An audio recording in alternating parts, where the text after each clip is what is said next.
Okay. So, hello. Hello, it's good to see you. It is nice to see you again. To start off with, would you just like to say your name and where you are? Brenda B. Jones. And I am going to ask you what the B stands for. Bernadette. Yes, it's my given middle name. Okay. Interesting. So the first question for you is, who are you as a human being? And that can be values, passions, qualities about yourself, or whatever you'd like to share. Yeah.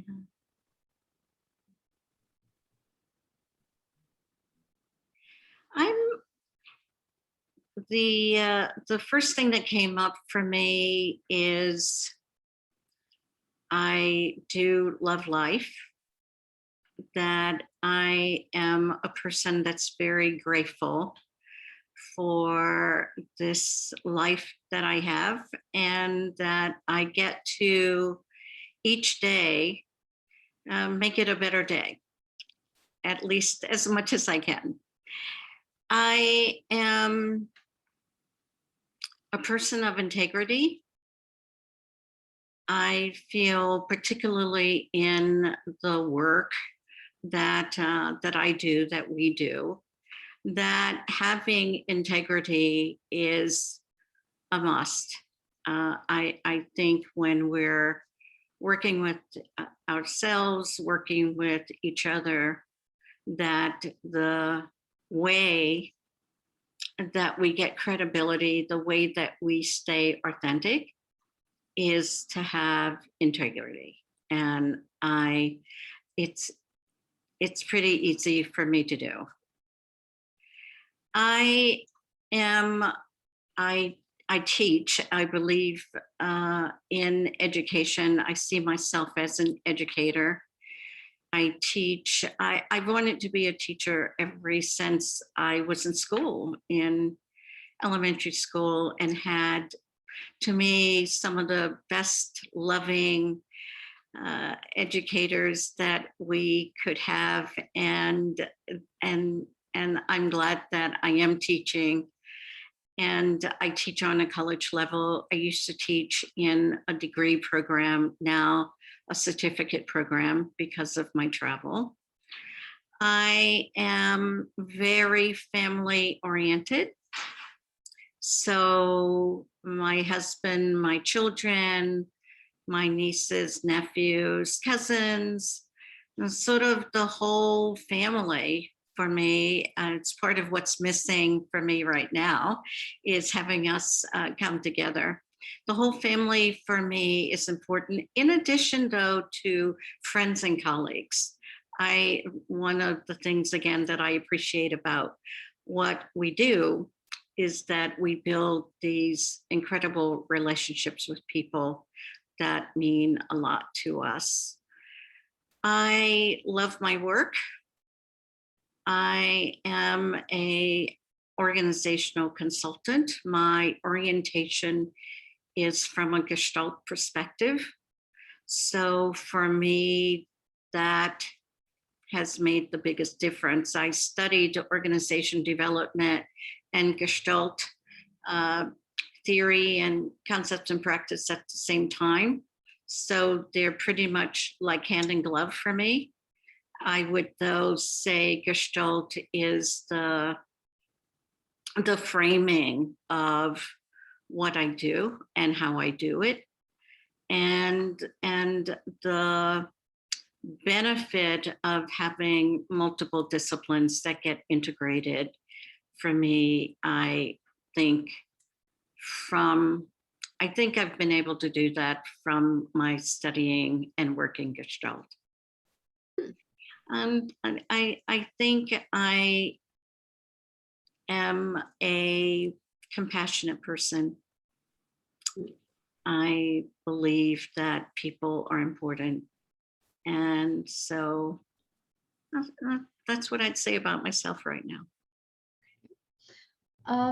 So I am curious what comes up for you now as an event or a set of circumstances in your life that you would say have really shaped you in some significant way.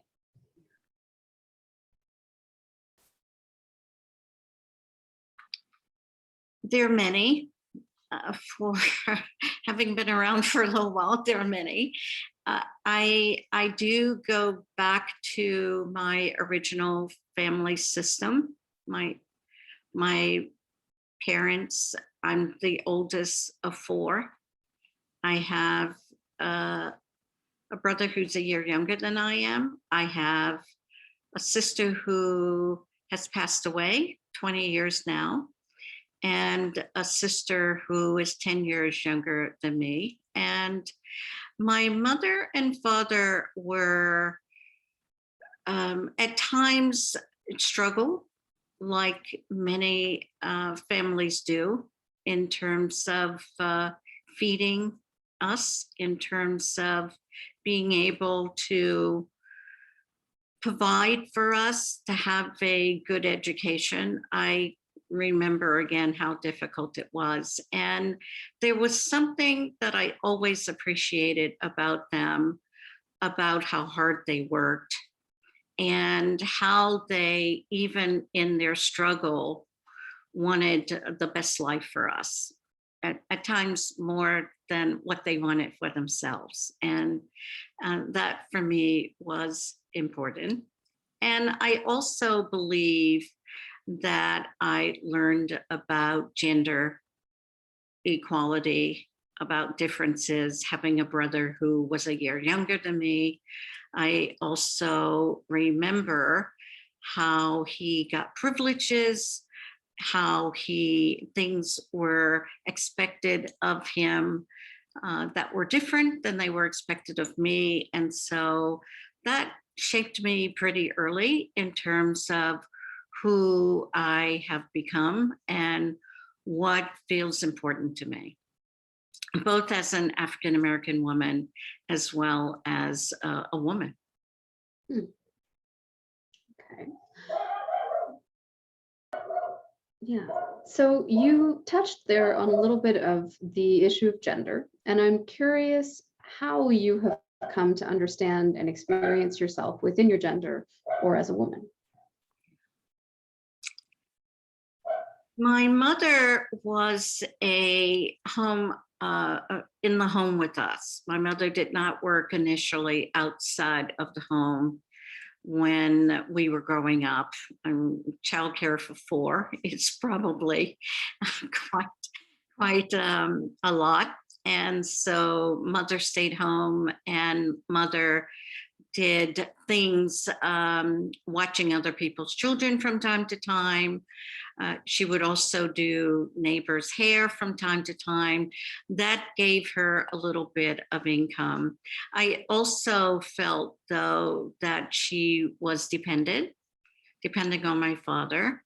And I also felt that my father, while I think he valued that, I think that made a difference for us all. I don't believe, again, that the relationship was what I was looking for or what I would have wanted for my mother. He did have struggle in terms of being angry at times. He drank not excessively, though, but he did drink. And I believe that what that gave me was a sense of having aunts and other women in my life and in my family. It gave me some sense of what was it that I wanted to do. And I knew that I wanted to have more independence. I knew that I wanted to probably work outside of the home. I believed that I wanted to have children or a family. I was never opposed to it. And so I fell actually into marriage and then later children pretty easily. So for me, it wasn't that much of a problem. At the same time, I knew that I wanted to work, and I knew that I needed to figure out then what was it that I wanted to do. My father was pretty controlling. He may have been working out of the house all day, but when he came home, it was what he was deciding for the family that ended up being the decisions. And I have always felt from that that I wanted to be in partnership with someone. I would not mind being in a marriage. What I wanted to do was to be, though, in a relationship that worked as much for me as it would work for my husband or whoever it was that I was choosing to be in a relationship with. And how's that gone for you? Well, it has gone really well. I'm happy to be married. It's nice that it not only is working out, it's a choice for me that I want to be with someone who I love so much and someone that supports me in what I want to do, and someone that that I get to travel, that I get to study, I get to be the woman, the African American woman who I want to be in the world. And so I'd give it hard marks. I'd say I'd say 9, 8, 9. Pretty hard marks for Yeah, me. that's not a bad rating, actually. Okay. And I usually don't get into rating too much. So Yeah. yeah, that's good. So, I mean, all jokes aside, I mean, the question is sort of how you've come to experience yourself as a woman. And I'm curious about the specific thing that you've said twice, which is as an African American woman. What is that part of your identity for you? Yeah. Well, that would come from my family system. We grew up in a pretty segregated neighborhood. We had corner stores that were owned by whites when I was really young. As I grew older, as I went out of the neighborhood to school, then it was a bigger world for me. My father served in the military. My father was angry. His anger came from serving in the military and not being able, as a African American man, to have the rights in this country to eat where he wanted to eat or to even move around. It was, I know, very much a part of the 60s. I'm remembering being really young, though, and my father going to the March on Washington. And I wish I would have gone or been old enough for him willing to take me. And I think there were reasons that he probably didn't, although he worked in Washington, D.C., so he was very familiar with Washington. And in fact, I'm just excited that that was something that I remember, even if it's not much. I think that as an African American woman, I'm remembering going to a workshop once, and we were working on affirmations. And the affirmation that I was working on was talking about me as a Black woman. And the people that were running the workshop were white. And as I was writing it, in order to read it out aloud, I was told that I did not want to have Black in there because Black would be limiting for me. So I could have women, I could say that I'm a woman. I couldn't say that I was a Black woman. And at the time, it was disturbing to me. I did not put Black woman in there until I left the workshop, the program. And of course, I can put Black woman in my affirmation, the affirmation again about me.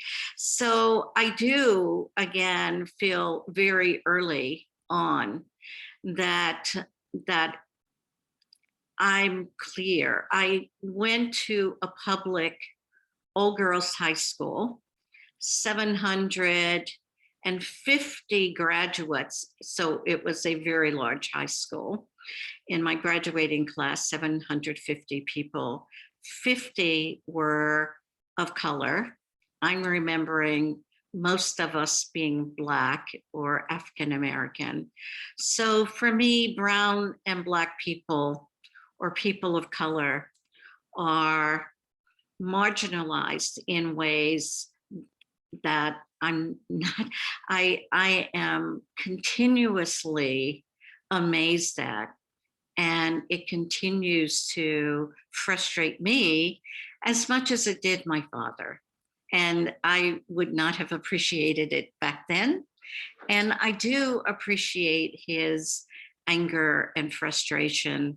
And I know that that is, it fuels me to want to make a difference. It fuels me to use all of my rights that I have to see that living in the US can be, there can be liberty and justice for all. I want to skip to this part a little bit. I would like to ask you, and it can be a racialized experience, but it can be in other aspects of your life, of course, how you experience power and privilege in your life. Mhm.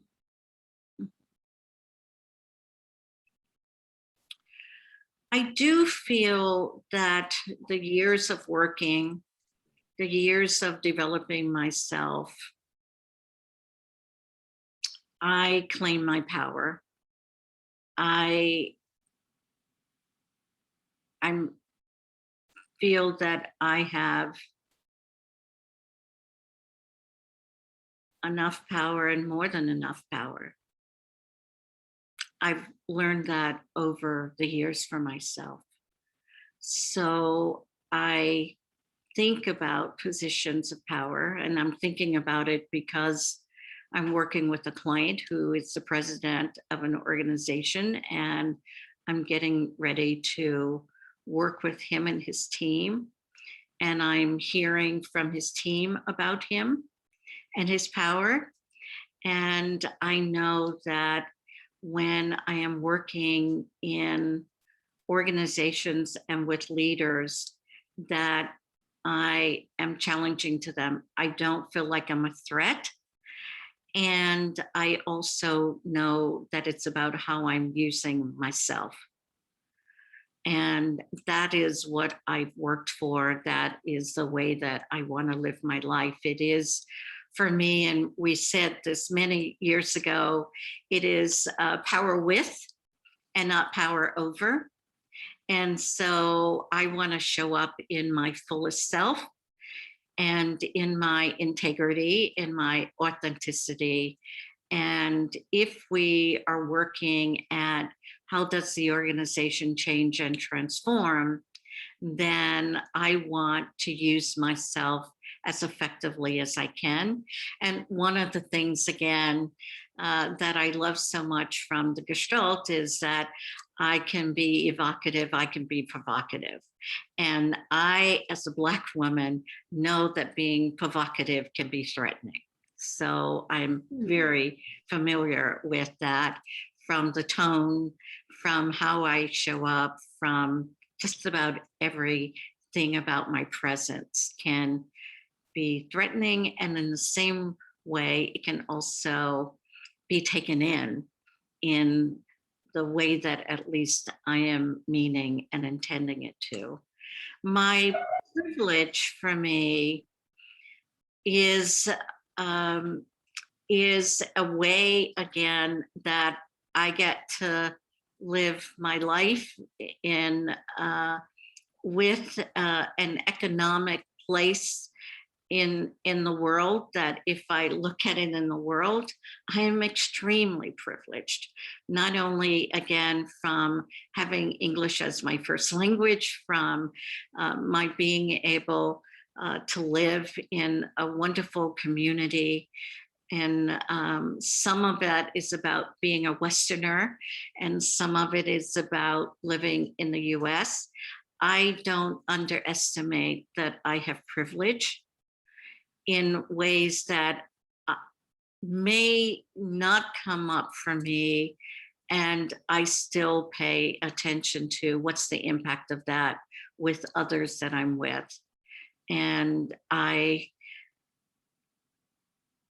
want to use again my power and my privilege for good. I'm just, as I'm listening to you, for some reason, the phrase comes up that you have power and privilege to influence, both as an educator and as a consultant, that you have that ability to impact. Yes, yes. I do think that both allows me, gives me opportunities to bring us all up, raise us all up in ways that I'm no better than anyone else. And I can see myself being equal to others. And in some ways, the more humble at times, the less sometimes that others may have, the more I, again, look at ways that I'm giving of myself. My mother was always, for me, a giver. I do hope that I've taken that in me in ways that I am generous and kind and compassionate. Another aspect of yourself that I am curious about is age, and how you are experiencing age and how you understand it in general. Yeah.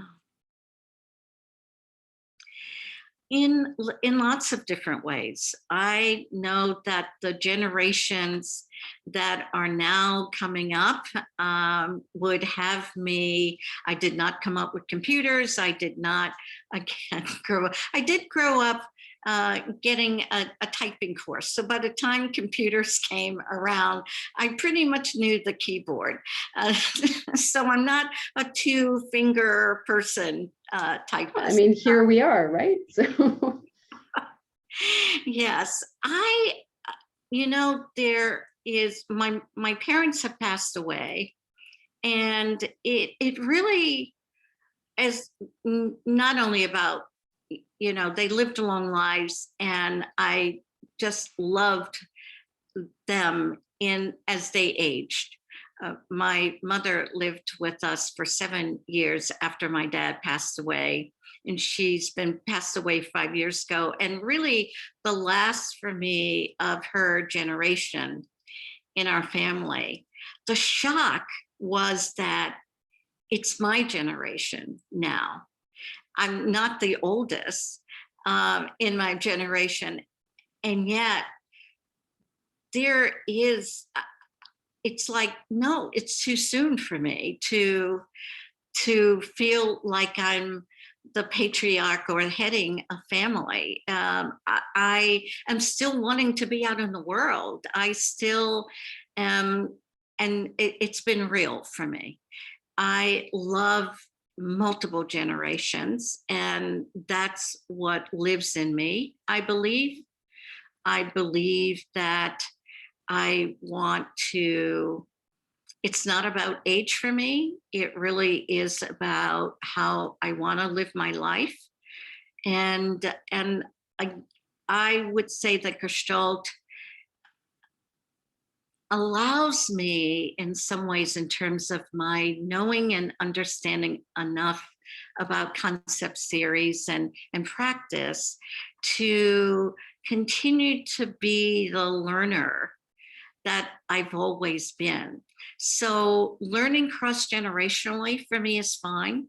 I know that my students may not recognize that I learn as much from them as they probably learn from me. I learn as much from my children as they learn from me.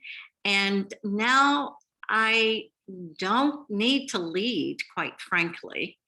I'm in a nonprofit that I am the president, and believe me, it is so wonderful to not feel like this just because I've been around a little bit longer, 15 years in this organization, and there are new board members coming in.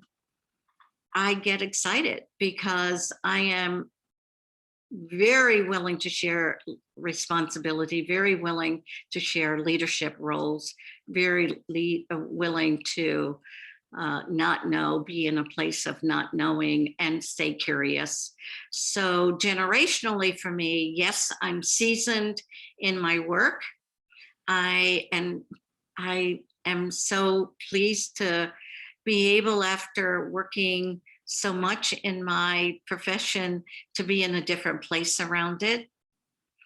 I love the fact that I get to do it and I get to use my experience. And so generationally for me, I get very excited about still being around and being able to do this work.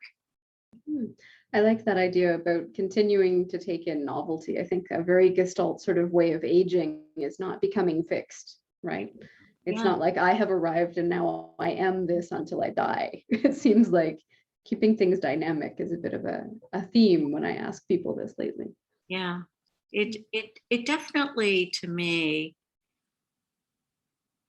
allows me to know myself in ways that I've not known myself before, and or what I wasn't ready for before, I am more ready for now.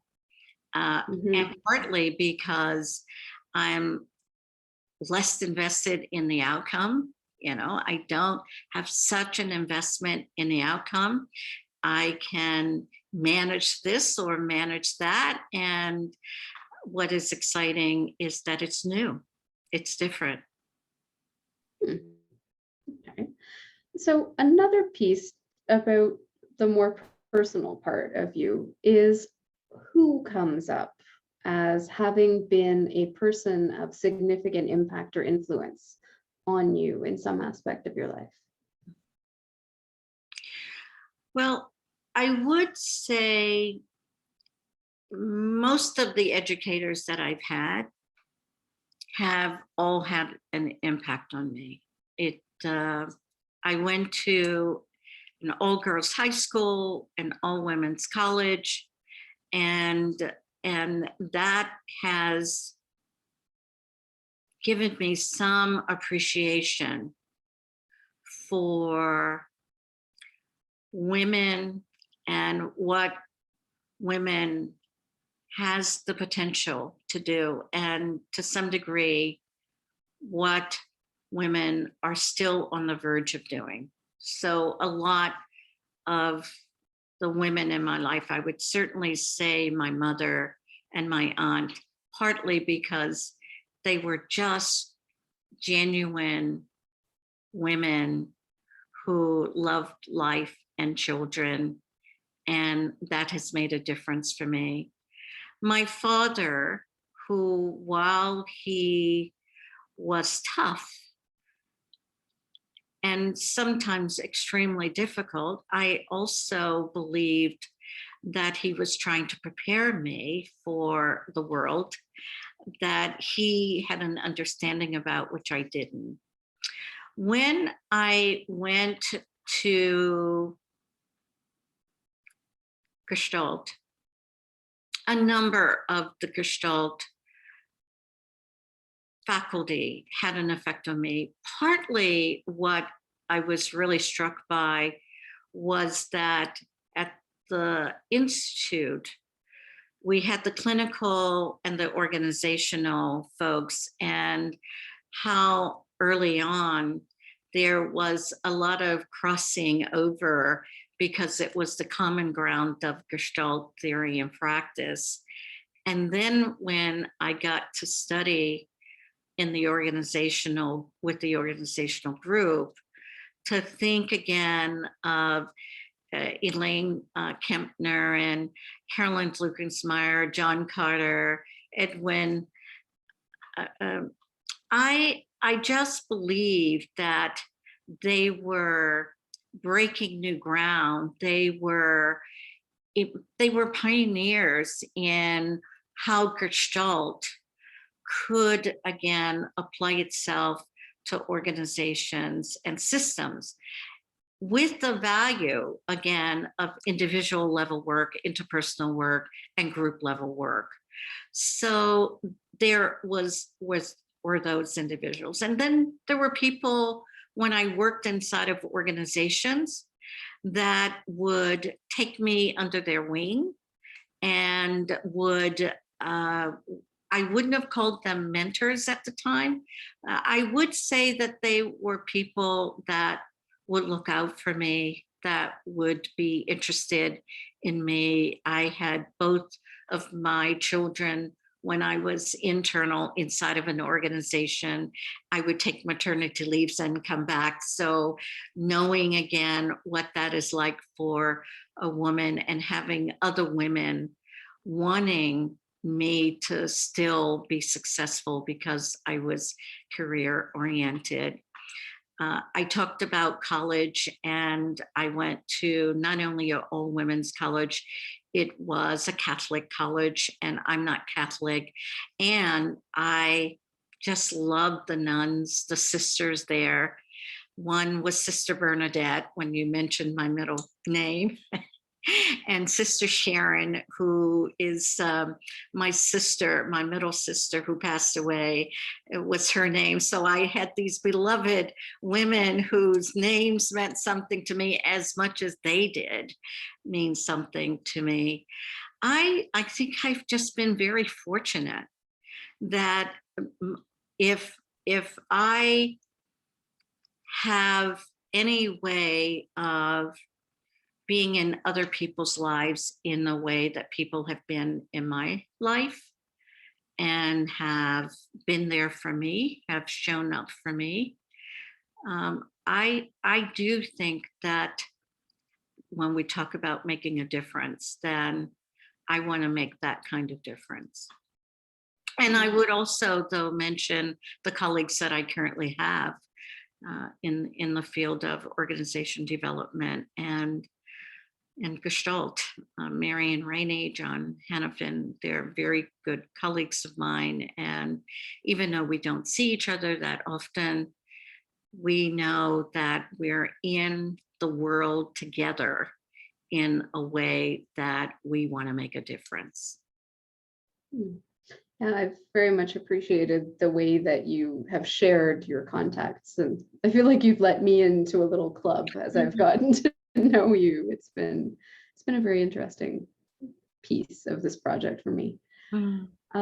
So you've mentioned Gestalt, and I'm wondering exactly how you and Gestalt first met. How did that happen for you? I was internal. I had a position in human resources, head of employee relations, and I was a single contributor. So I didn't really have staff. And my boss, who was the head of HR, asked me to come in. Typically, we talk about budgets, we talk about projects, we talk about things that were going on. And I'm thinking that that's what we were going to talk about, to learn that my job had been eliminated. And I can not say enough about that experience of having something that felt like it was being taken away when I was loving it. I had a lot of impact in the organization at that time.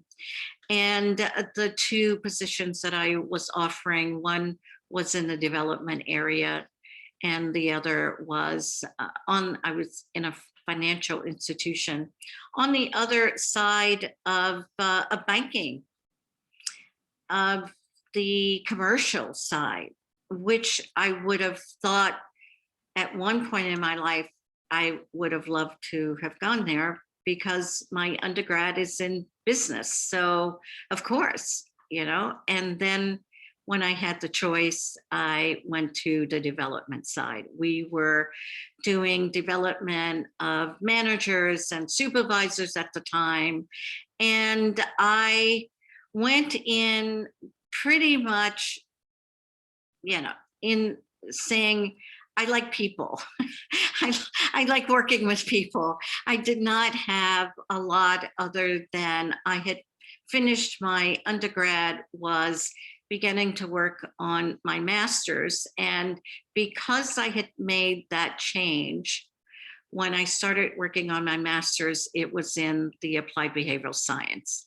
And it was that change that brought me into the field. And then I had the opportunity to go to a human interaction lab at the NTL Institute and to do an introductory to Gestalt at the Cleveland Institute. One of the things that I would say about that would be, I have no idea why my bosses at that time was holding them both as being important development for me. And I don't think it was for me. I think it was about what they believed about development themselves. And I went to NTL first, and it was life-changing for me. It was opening me up. I remember coming back home, talking with to my husband and saying we have to have a heart-to-heart, because I am now learning about who I am and what I want. And if in fact we don't talk about this together, then it could change the kind of relationship that we would have. So that was happening to me coming from the NTL experience. I went to the Gestalt experience. Oh my goodness. I felt like I had found home. I felt like, where have you been? And I was still, just getting into this work that we were doing. So I did the weekend, and then I came back and I did an introduction to consulting with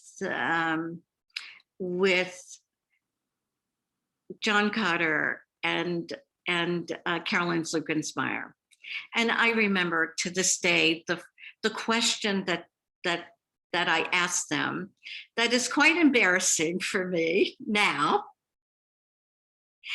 They were talking about meeting the client where the client is, and how much, again, the client knows if we are in dialogue with them, and if we're tapping into, I would say now, their intelligence. My question to them at the time was, what if you know what's best for the client? And I think the look on their face gave me my answer. And that is, the client knows what's best for them. And your work is to be helpful for them, with them, in discovering that. And it was, again, opening up my world in terms of my work. So I felt that the Gestalt Institute gave me life in a way that the other experience changed my life. This was something that I just was not expecting to experience. And that was who I really wanted to be at a deeper level and what I wanted my work to be. And I also knew, because of Gestalt, that I wanted to be out in the world doing my work. And it supported me over years in being able to do most of my work outside of the US, which is one of the ways that I believe that I stay grounded and humbled and grateful. So I'm wondering what you would say the essence of your work is. What is it that you do?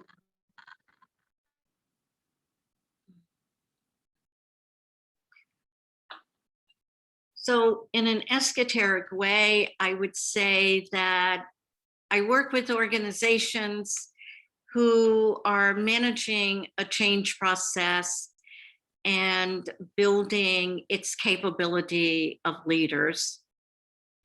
And I do. It is the way that I get to enter a new system. It's the way that I get to talk with leaders from what's happening to them in their business and what is it that they're attempting to achieve. On a deeper level, I am really interested in the growth of the human race. I believe that the pandemic has given us some perspective that we would have probably never have gotten to just in the regimented way that we have been living our lives, routine way, or the ways again that we had become comfortable. I think when we're learning, we're in more of a space of being less comfortable. And when I went to the Gestalt Institute, I was very much interested in being comfortable with the unknown, because I do believe that that's where change takes place. I certainly believe for organizations, it's where transformation takes place. And that word gets used a lot. And the meaning of it, or our ability to actualize it or really experience transformation, tends not to happen easily, and it's much deeper work. And I want to show up to do the deeper work. And that typically is not what organizations may be asking for or wanting. What they learn, though, in the process of working in the way that I like to do my work, it is well worth their going deeper and dealing with the tougher issues and getting clear about what change is needed here and what they're willing to do about it. So I do believe that I stay working at the contact boundary level. I believe, again, that I'm willing to use myself in ways that I will challenge in the best way that I know how, that I will do my own work so I do not need the client taking care of me, in the way that at times when they get very difficult, it can happen that it can happen in ways that the client is continuing to do what they've always done, and that is to be in control and to learn being vulnerable, or to learn about letting go of or to learn that others, again, are as capable and maybe more capable than I am, and how do I deal with that? They are, for me, around change and development and growth and transformation, some of the core aspects of the work that I do, that I want to do, and I think I do well. You talk about vulnerability and some of those other experiences. I'm wondering if you could talk a little bit more about the challenges that you face in your work when you're using yourself, when you are transforming, not just changing simple little surface ways of working.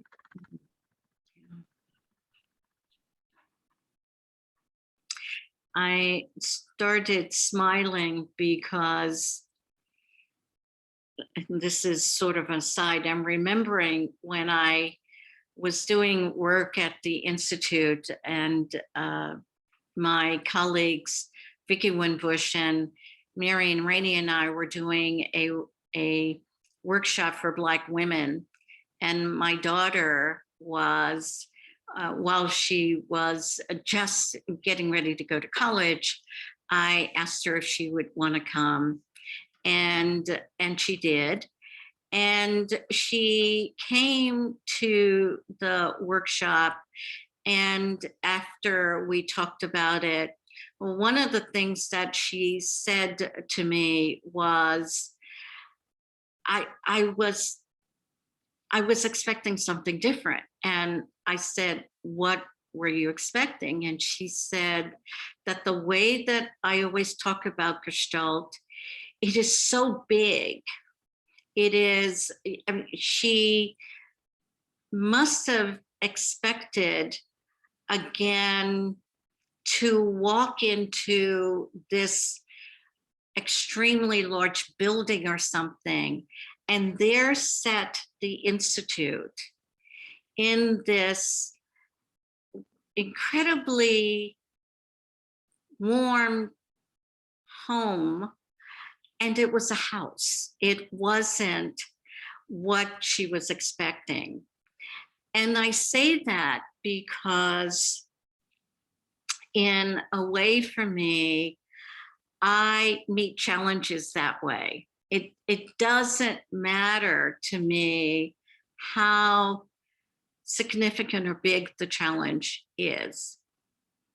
I am looking at it in a way that I'm trying to be helpful. And I would say, though, one of my earliest learning experience, and this was leaving the organization, being out on my own, and I wondered why I didn't learn it sooner than I did. It was, for me, understanding that there's unintended consequences in my work. And that and this was my first client on my own that I ever had outside of an organization. There was something that I later would say to you that I missed. And in not preparing one of the people in the group for a dynamic that I could have easily predicted would take place, the impact on him was something that I could have managed better. So I am always aware that the challenge for me is that I never will see the whole as much as I am a systems person, as much as I pay attention to and notice. I'm good at noticing that it doesn't matter, that there could be something that I will miss. And the question is, how how do I address that in a way that still leaves the client as whole as I can, or in the place that they are able to function. And I value every single work and client that I work with.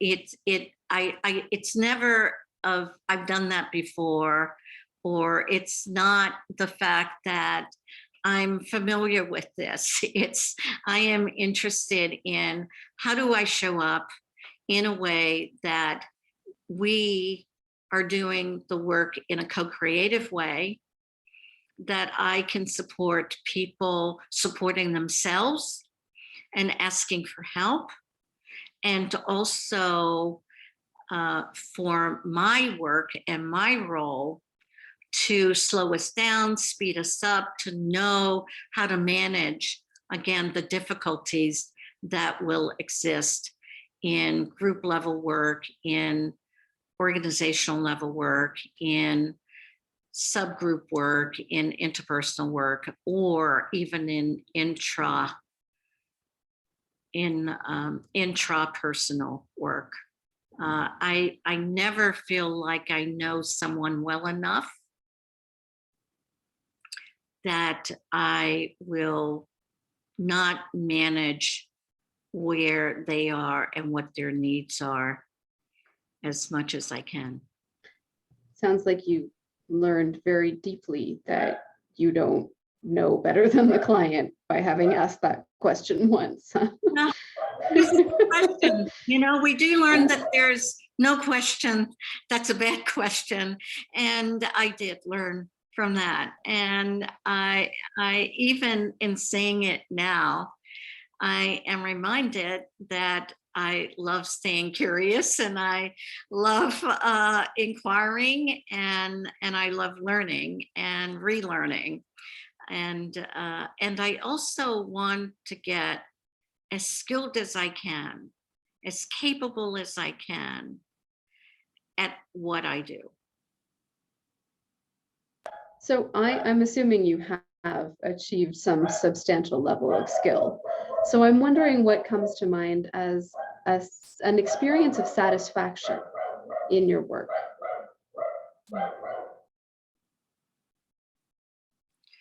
Well, I have been able to edit two books. One was on organization development and change, and it went to a second publication or edition, and it has been transcribed into Chinese. That for me has been extremely satisfying. And I didn't know that it had been transcribed into Chinese until a colleague of mine, a Chinese colleague of mine, that said, "Hey, you know, I have two copies of your book. One is the English version, and one is the Chinese version." And it's very wonderful. And then 2 years ago, Marianne and Rainey and I edited a book on a Gestalt practice, working and living in pursuit of holism. I believe that the work that I do, though, represents where our growth is. I stay on the growing edge. I love, again, incorporating adult development theory in my work. Other, again, disciplines that are important. I was reading one of the things that a colleague and I do, who's not a Gestalt colleague, and he and I have worked together for about 10 years off and on, and for the last 5 years very closely. We have brought design thinking into our work. And what excites me is how much Gestalt feeds into design thinking in a way that I'm saying they were made to be interrelated. And I'm sure those that are pure design thinkers, because it's offered in all of the MBA programs now, are probably clueless about what what contributions I believe that Gestalt has made, and because design thinking is human centered, it is about empathy. It is about what is it that the client wants and needs, and working outward, inward to do the designing that you do, and understanding chemistry, and understanding how we get to help in designing based on what, for me, the closeness of what it is that we're bringing out of what we know about Gestalt into what we're creating. And so much of the Gestalt work for me feeds into the design work that we do in the organization work. So I am seeing, again, the contribution being made on a daily basis. Whatever I've done in the past for me only comes forward to inform me ways that I might work with this client. And I am more interested in still, how do I work with this client in a different way, in a way that I may have never worked with clients before, that can make a difference. Okay. I've noticed you've mentioned different groups of colleagues and some different institutional identities, Yeah. but I'm wondering, do you feel like you're part of a Gestalt community? Does that phrase mean anything to you? I would say yes and no. Certainly when I was on faculty, when I was in programs that I've taken, there was a high connection with others. I truly believe that there is less of a connection. I carry it in me, like my daughter says, Mom, it's so big. So I carry it in me. And there is a difference when I'm working with Gestalt colleagues. There clearly is common ground, shared figures, ways, again, that we understand how we want to do the work in an authentic way that allows us to not have gimmicks and not have flashy things. And when I am working with my clients, they will very quickly say to you that I am not interested in the flashy things. So the community for me of Gestalt is not flashy, and in a way that works against us when we have moved out in the world in the way that we have, and are less connected. And I would say, though, that I feel connected because it's in me so strongly about the work, and that it is easy to find and connect with others who are in the work. And sometimes it's in our individual work that we may make a difference. And I think we're equally as capable of making a difference as a community as well. Okay. So I think really the last thing that I would ask you is what's next? What's next for you personally or professionally? And what do you see as coming up next for Gestalt from where we are? What would be next for me would be to identify projects with Gestalt colleagues that has meaning for us. That is my home group, and I still say that it's my home group. I know that there are people that are doing things that I could join or I could be a part of. And I also know that there are things that I want to do. Like Marianne and I, in working on the book, we had the idea in 2008. It did not get produced or published until 2018. It took a little longer than what Like giving birth to an elephant. it took a little longer than what we wanted, and we followed through. I want to be a part of what makes the difference in the world. I also know there are lots of different ways that we can think about ways that we can make a difference. And so what's next for me is to find something new that I'm as excited about, that I can use my energy for. I may use my energy differently than I have, 20 years ago or 25 years ago, as we all probably are.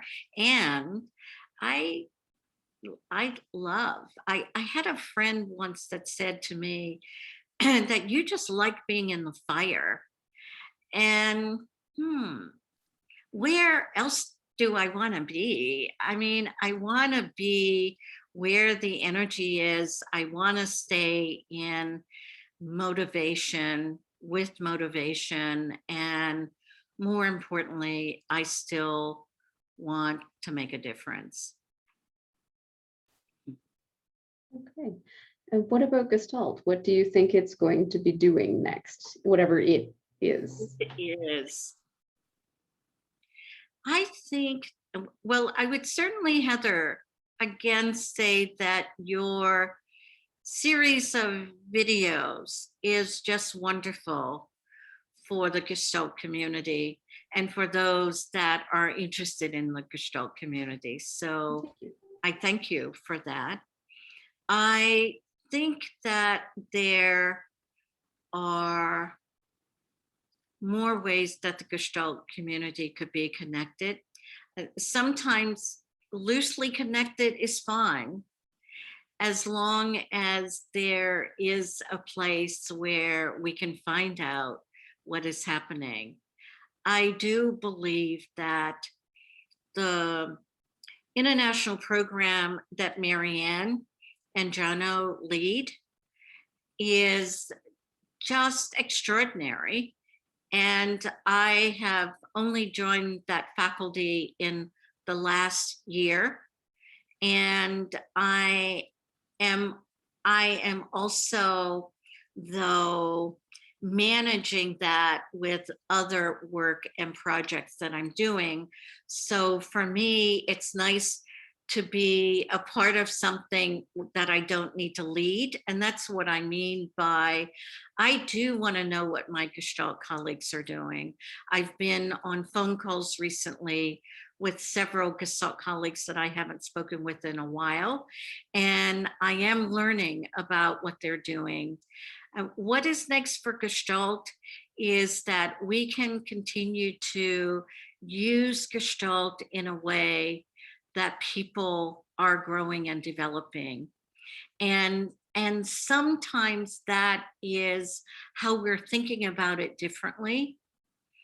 And I also, so it's sort of what's classic about Gestalt, what's contemporary about Gestalt, and maybe what is postmodern about Gestalt.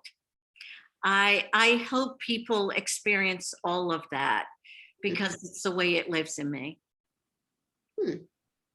Okay, interesting. So I'm wondering at this point if there's anything else that you would like to add. Is there anything that you feel is missing about yourself or any other aspect of this conversation?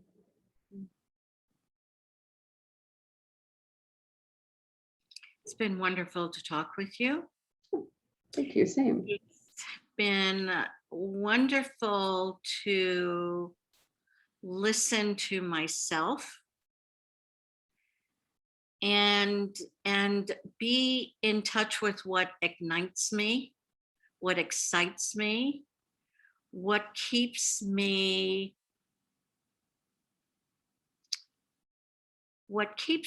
bringing into the world ways that we can be better and do better in our collective. I think that it's in our collective work that we can make a difference, cross cultural, cross generational.